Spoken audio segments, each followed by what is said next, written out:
Hello, English learners. Welcome back to EnglishPod. My name is Marco. And I'm Erica. And today we're bringing you our great suspense, scary series. Our thriller. New Guy in Town, Part 4. All right, well, I don't want to give you any hints about what will happen in this dialogue. Yes, it's totally unexpected. So let's listen to our dialogue, and then we'll come back and talk about some of the great vocabulary.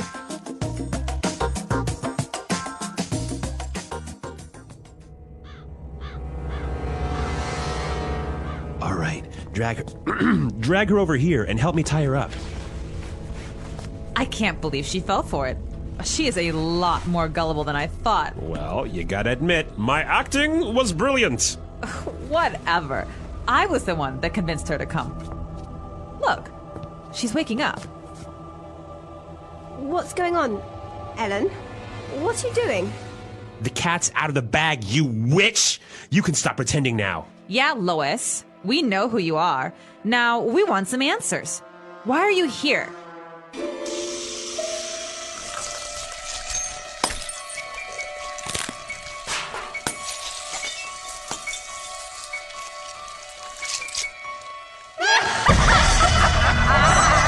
Fools! You don't know who you're dealing with. You can't stop me! Run!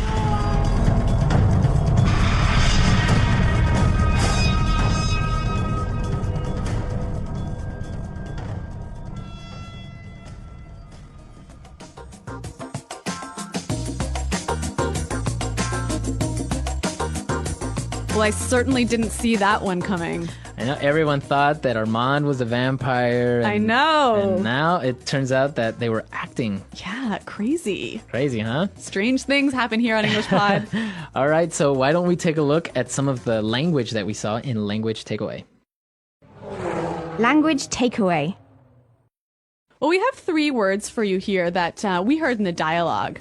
And the first one, Armand tells Ellen to drag her over here. Right, drag. Drag.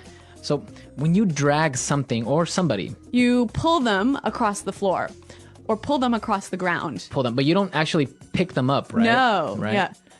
Their body is still touching the ground. Okay, so just imagine if you have a really heavy suitcase, it doesn't have any wheels, you gotta drag it across the floor. Yeah. Right? I've been there. Yeah, it's happened to me too. Yeah. So drag. All right. And then he says, tie her up. Tie her up. Tie somebody up. So to tie somebody up. To use rope and put it around a person so that they cannot move. Right. So you take rope, you tie a person up. And it's always used like this, right? Tie somebody up. Yes. Tie exactly. him up. Tie that up. Tie that up. Yeah. Okay. And our last word. I like this one. Fools. Fools. Fools. So, or singular would be fool. Yeah. F-O-O-L. So what's a fool? Well, a fool is a stupid person. Right, a person that doesn't know Yes. something, Yeah. or an ignorant person. All right. Well, Lois thinks that Armand and Ellen are fools here. Exactly. Apparently she got really angry and managed to escape Yes. from the chair or whatever where she was tied up, right? Well, the dialogue was a little bit fast. There was a lot of sound effects as well. Yep. So let's listen to this dialogue again. We're going to slow it down a little bit, and I'm sure it's going to be a little bit easier to understand. All right, drag her over here and help me tie her up. I can't believe she fell for it. She is a lot more gullible than I thought. Well, you gotta admit, my acting was brilliant. Whatever. I was the one that convinced her to come. Look, she's waking up. What's going on, Ellen? What are you doing? The cat's out of the bag, you witch!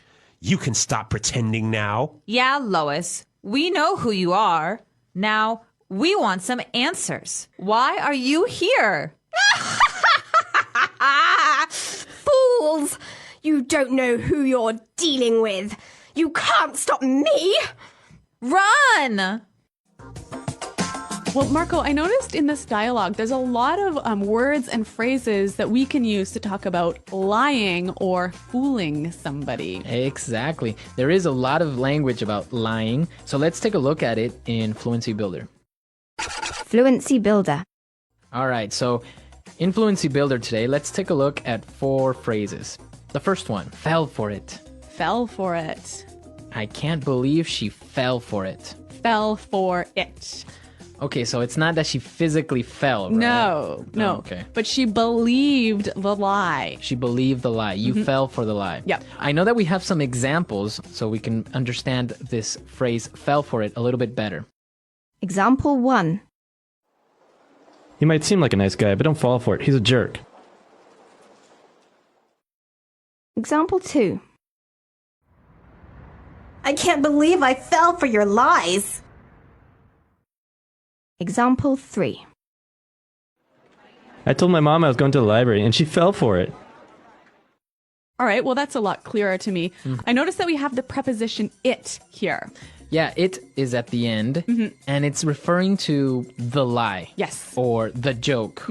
Or the story. Yeah. She fell for the story, but you wouldn't say she fell for the story. You would say she fell for it. Yes, so these 3 words always go together. Fell for it. So don't forget the it.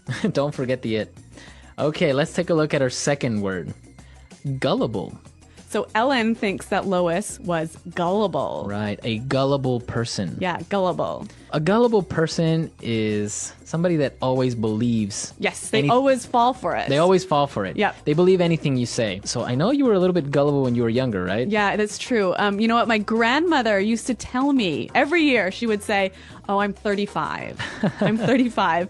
And I really believed her until I was about 12 years old. Wow. Yeah. So you were really gullible. Really gullible. But you're not anymore. No, I know better.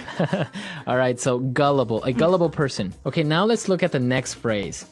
The cat's out of the bag. The cat is out of the bag. The cat is out of the bag. Okay, so again, it's not literal. It's not like you had a cat in a bag and No. you let it out, right? A nice idiom here, meaning the truth is out. The truth is out. We discovered the truth. Yes, so imagine that the cat is the truth. Right, and it escaped. Yes. Okay, so the cat's out of the bag. The truth is out. We know the truth now. Yep. Okay, and our last phrase, pretending. Pretending. Pretending. So Lois was pretending to be a normal housewife. Let's listen to some examples of how we would use pretending. Example 1. Pretend that you're my boyfriend and he'll go away. Example 2. I can't believe Lucy pretended to be sick. Example 3. You forgot my birthday. Don't pretend that everything is okay. Okay, so pretending is acting like you are somebody that you are not. Yes, or yeah, it's sort of like acting a lie. Okay, so for example, on Halloween, everyone dresses up as a monster or Spider-Man or Yep. something. So everyone pretends to be that character. Yes. But they are not. Yes. Okay, pretending. To pretend. Yeah. Okay, so let's listen to our dialogue one more time, and then we'll come back and talk some more.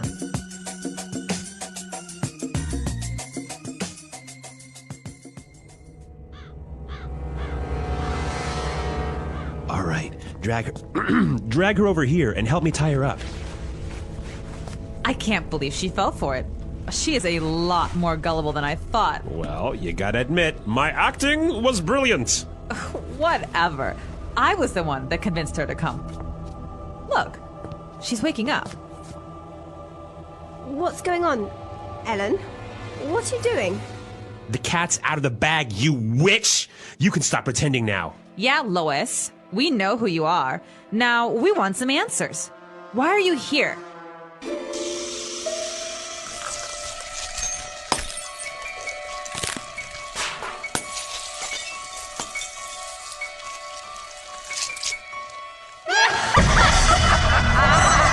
Fools! You don't know who you're dealing with. You can't stop me. Run!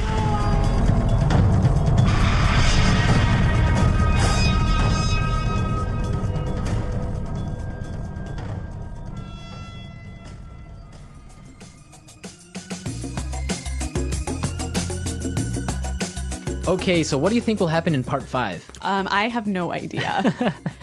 Well, what do you guys think will happen in part 5? Apparently, Armand isn't a vampire anymore. But Lois is a witch. But Lois is a witch. Who's Ellen? What sort of Ellen. twist are we going to see here? Is she an alien? Oh my God. We don't know what will happen, but you can tell us what you think will happen. Come to our website at EnglishPod.com and leave all your questions and comments and maybe your story ideas. Yes, Marco and I are always around to answer your questions and to respond to your comments. So, Okay. guys, I think we're out of time for today, but thanks for listening. And we'll see you next time. Goodbye. Bye.